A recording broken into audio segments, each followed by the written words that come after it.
Skoro všetci muži, keď sa na takýto make-up pozrú, tak si povedia, že ona na sebe nemá make-up. No my ženy vieme pravdu. Poďme si preto spolu vyskúšať naozaj neviditeľný make-up aj pre nás, dievčatá. Prvá vec je primer. Keď tomu pridáš ešte trošku nejakého bronzovacieho produktu, tak uvidíš, ako ťa to hneď celú rozžiari. Naozaj je to také skoro ani nezdetekovateľné, ale o to predsa ide. Na Instagrame som už niektorým hovorila o tomto dokonalom sére lomeno make-up z Douglasu, takže dneska ho použijeme. Ale teda nie je veľa. Podľa mňa vidíte hneď ten rozdiel, že to vyzerá celkom brutálne. Ďalej by som chcela vylepšiť aj toto začervenanie okolo nosa. Veľmi málo to budeme musieť aj zapudrovať, aby to čosi vydržalo, ale naozaj len tak jemne. Čo nám neprejde, aby to vyzeralo naozaj prirodzene, je kontúra, ale čo môžeme urobiť, je použiť nejakú licenku, ktorá obsahuje z veľkej časti vodu.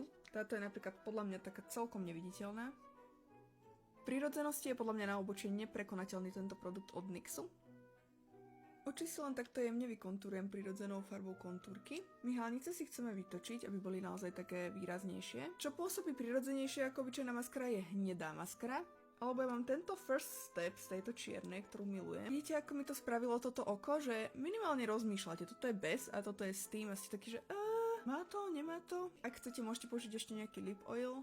Ešte si dáme dole tieto vlasy. Takto vyzerá môj finálny look. Ako vidíte, stále vidno moju reálnu textúru, nie je to vôbec nejaké kejky. Dajte mi vedieť aj vy, že či sa vám tento look páči a koľko bodov z 10 by ste mu dali.